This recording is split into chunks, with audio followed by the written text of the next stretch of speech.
ने माननीय प्रधानमंत्री श्री नरेंद्र मोदी जी।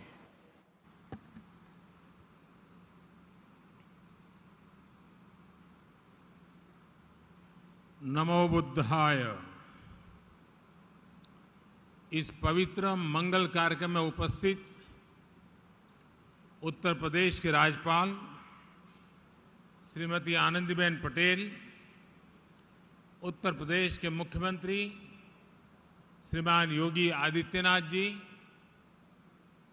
कैबिनेट में मेरे सहयोगी श्री जी किशन रेड्डी जी, किरण रिजिजू जी, ज्योतिरादित्य सिंधिया जी, श्रीलंका से कुशीनगर पधारे श्रीलंका सरकार में कैबिनेट मंत्री श्रीमान नमल राजपक्षा जी, श्रीलंका से आए अति पूजनीय हमारे अन्य अतिथिगण, म्यांमार, वियतनाम, कंबोडिया, थाईलैंड, लाओ पीडीआर, भूटान और दक्षिण कोरिया के भारत में excellency ambassadors, Sri Lanka, Mongolia, Japan, Singapore, Nepal और अन्य देशों के वरिष्ठ राजनयिक, सभी सम्मानित भिक्षुगण और भगवान बुद्ध के सभी अनुयायी साथियों, अश्विन महीने की पूर्णिमा का ये पवित्र दिन कुशीनगर की पवित्र भूमि और अपने शरीर अंशों रैलिस के रूप में भगवान बुद्ध की साक्षात उपस्थिति, भगवान बुद्ध की कृपा से आज के दिन कई अलौकिक संगत, कई अलौकिक संयोग एक साथ प्रकट हो रहे हैं। अभी यहां आने से पहले मुझे कुशीनगर इंटरनेशनल एयरपोर्ट के लोकार्पण का सौभाग्य मिला है। कुशीनगर इंटरनेशनल एयरपोर्ट के जरिए पूरी दुनिया से करोड़ों बुद्ध अनुयायियों को यहां आने का अवसर मिलेगा, उनकी यात्रा आसान होगी। इस इंटरनेशनल एयरपोर्ट पर श्रीलंका से पहुंची पहली फ्लाइट से अति पूजनीय महासंघ, सम्मानित भिक्षुओं और साथियों ने कुशीनगर में पदार्पण किया है। आप सभी की उपस्थिति भारत और श्रीलंका की हजारों साल पुरानी आध्यात्मिक, धार्मिक और सांस्कृतिक विरासत का प्रतीक है।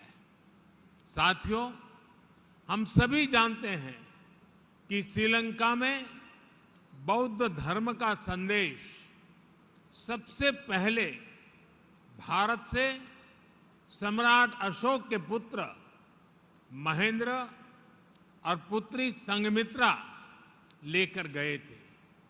माना जाता है कि आज के ही दिन अरहत महिंदा ने वापस आकर अपने पिता को बताया था कि श्रीलंका ने बुद्ध का संदेश कितनी ऊर्जा से अंगीकार किया है। इस समाचार ने यह विश्वास बढ़ाया था कि बुद्ध का संदेश पूरे विश्व के लिए है, बुद्ध का धम्म मानवता के लिए है। इसलिए आज का ये दिन हम सभी देशों के सदियों पुराने सांस्कृतिक संबंधों को नई ऊर्जा देने का भी दिन है। मैं आप सभी को बधाई देता हूं कि आप आज भगवान बुद्ध के महापरिनिर्वाण स्थल पर उनके सामने उपस्थित हैं। मैं श्रीलंका और दूसरे सभी देशों से आए हमारे सम्मानित अतिथिगणों का भी हार्दिक स्वागत करता हूं। हमारे जो अति पूजनीय महासंघ हमें आशीर्वाद देने के लिए उपस्थित हैं, उन्हें भी मैं आदरपूर्वक नमन करता हूं। आपने हम सबको भगवान बुद्ध के अवशेष स्वरूप रेलिक्स का दर्शन का सौभाग्य दिया है। यहां कुशीनगर के इस कार्यक्रम के बाद आप मेरे संसदीय क्षेत्र वाराणसी भी जा रहे हैं। आपकी पवित्र चरण रज वहां भी पड़ेगी, वहां भी सौभाग्य लेकर आएगी। साथियों, मैं आज इंटरनेशनल बुद्धिस्ट कॉन्फेडरेशन के सभी सदस्यों को भी बधाई देता हूं। आप जिस तरह आधुनिक विश्व में भगवान बुद्ध के संदेश को विस्तार दे रहे हैं, वह वाकई बहुत सराहनीय है। आज इस अवसर पर मैं अपने पुराने सहयोगी श्री शक्ति सिन्हा जी को भी याद कर रहा हूं। इंटरनेशनल बुद्धिस्ट कॉन्फेडरेशन के डीजी इसके तौर पर कार्य कर रहे शक्ति सिन्हा जी का कुछ दिन पहले ही स्वर्गवास हुआ है। भगवान बुद्ध में उनकी आस्था, उनका समर्पण हम सब के लिए एक प्रेरणा है। साथियों, आप सभी जानते हैं आज एक और महत्वपूर्ण अवसर है भगवान बुद्ध के त्रुषिता से वापस धरती पर आने का। इसलिए आश्विन पूर्णिमा को आज हमारे भिक्षुगण अपने 3 महीने का वर्षावास भी पूरा करते हैं। आज मुझे भी वर्षावास के उपरांत संघ भिक्षुओं को चीवर दान का सौभाग्य मिला है। भगवान बुद्ध का ये बोध अद्भुत है, जिसने ऐसी परंपराओं को जन्म दिया। बरसात के महीनों में हमारी प्रकृति, हमारे आसपास के पेड़ पौधे नया जीवन ले रहे होते हैं। जीव मात्र के प्रति अहिंसा का संकल्प और पौधों में भी परमात्मा देखने का भाव, बुद्ध का ये संदेश इतना जीवंत है कि आज भी हमारे भिक्षु उसे वैसे ही जी रहे हैं। जो साधक हमेशा क्रियाशील रहते हैं, सदैव गतिशील रहते हैं, वो इन 3 महीनों में ठहर जाते हैं, ताकि कहीं कोई अंकुरित होता हुआ कोई बीज कुचल न जाए, निखरती हुई प्रकृति में अवरोध न आ जाए। ये वर्षावास न केवल बाहर की प्रकृति को प्रस्फुटित करता है, बल्कि हमारे अंदर की प्रकृति को भी संशोधित करने का अवसर देता है। साथियों, धम्म का निर्देश है, यथापि रुचिरम पुप्खम मणमंतम सुगंधकम एवं सुभाषिता वाचा सफला होती कुब्बतो। अर्थात अच्छी वाणी और अच्छे विचारों का अगर उतनी ही निष्ठा से आचरण किया जाए तो उसका परिणाम वैसा ही होता है जैसा सुगंध के साथ फूल। क्योंकि बिना आचरण के अच्छी से अच्छी बात बिना सुगंध के फूल की तरह ही होती है। दुनिया में जहां जहां भी बुद्ध के विचारों को सही मायने में आत्मसात किया गया है, वहां कठिन से कठिन परिस्थितियों में भी प्रगति के रास्ते बने हैं। बुद्ध इसलिए ही वैश्विक है क्योंकि बुद्ध अपने भीतर से शुरुआत करने के लिए कहते हैं। भगवान बुद्ध का बुद्धत्व है सेंस ऑफ अल्टीमेट रिस्पॉन्सिबिलिटी। अर्थात हमारे आसपास, हमारे ब्रह्मांड में जो कुछ भी हो रहा है, हम उसे खुद से जोड़कर देखते हैं, उसकी जिम्मेदारी खुद लेते हैं। जो घटित हो रहा है उसमें अगर हम अपना सकारात्मक प्रयास जोड़ेंगे तो हम सृजन को गति देंगे। आज जब दुनिया पर्यावरण संरक्षण की बात करती है, क्लाइमेट चेंज की चिंता जाहिर करती है, तो उसके साथ अनेक सवाल उठ खड़े होते हैं। लेकिन अगर हम बुद्ध के संदेश को अपना लेते हैं तो किसको करना है, इसकी जगह क्या करना है, इसका मार्ग अपने आप दिखने लगता है। साथियों, हजारों साल पहले भगवान बुद्ध जब इस धरती पर थे तो आज जैसी व्यवस्थाएं नहीं थी, लेकिन फिर भी बुद्ध विश्व के करोड़ों करोड़ लोगों तक पहुंच गए, उनके अंतर्मन से जुड़ गए। मैंने अलग अलग देशों में बौद्ध धर्म से जुड़े मंदिरों, विहारों में ये साक्षात अनुभव किया है। मैंने देखा है कैंडी से क्योटो तक, हेनोई से हम्बनटोटा तक भगवान बुद्ध अपने विचारों के जरिए मठों, अवशेषों और संस्कृति के जरिए हर जगह है। ये मेरा सौभाग्य है कि मैं कैंडी में श्री डलाडा महिला गोवा वहां दर्शन करने पहुंचा था। सिंगापुर में उनके दंत अवशेष के मैंने दर्शन किए और क्योटो में किनकाकुजी जाने का अवसर भी मुझे मिला। इसी तरह साउथ ईस्ट कंट्रीज के भिक्षुओं का आशीर्वाद भी मुझे मिलता रहा है।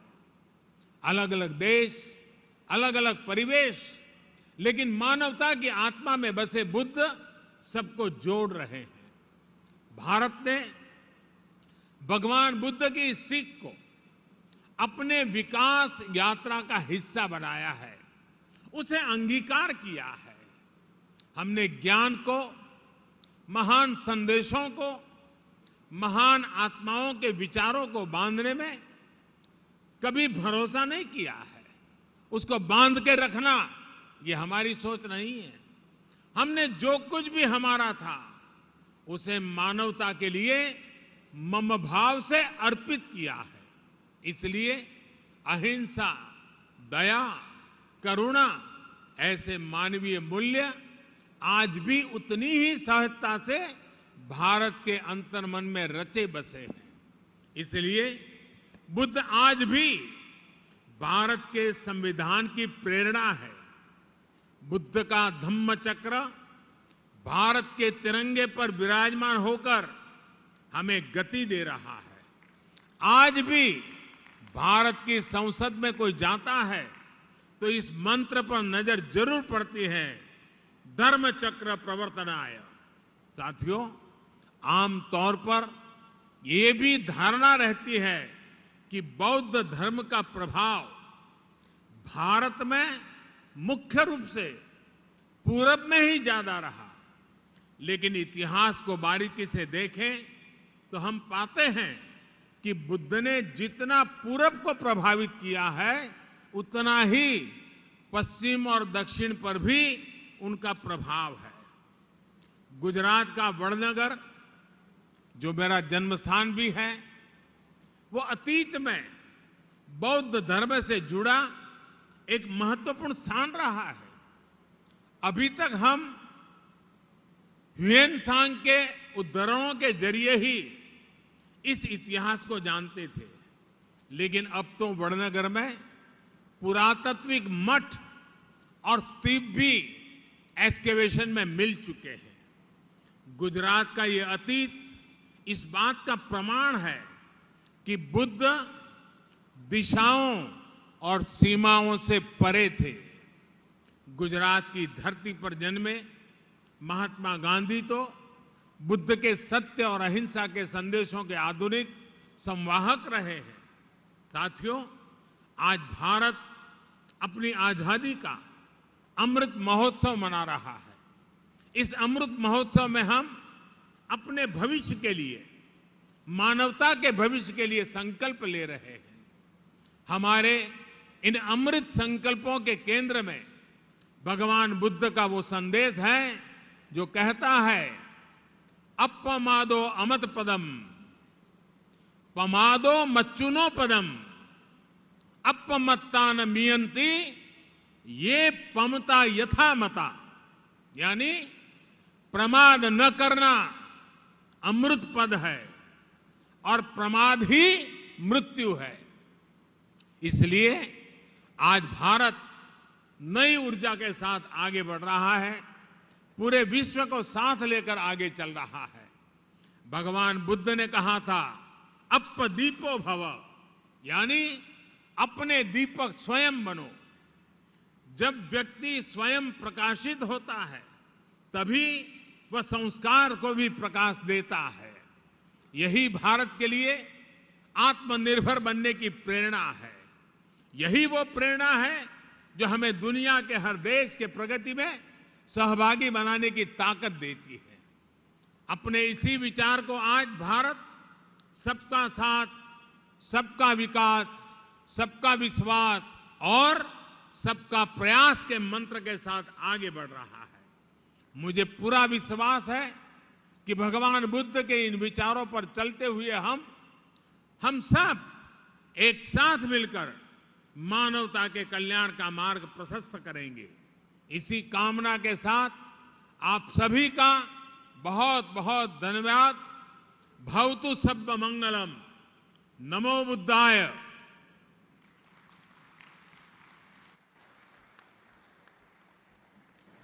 बहुत बहुत आभार माननीय प्रधानमंत्री श्री नरेंद्र मोदी जी का, उनके इस प्रेरक संबोधन के लिए और यहां उनकी गरिमामयी उपस्थिति के लिए। देवी सज्जनों, माननीय प्रधानमंत्री महोदय के इस संबोधन के साथ ही आज का अभिधम्म दिवस के अवसर पर आयोजित यहां का कार्यक्रम संपन्न होता है।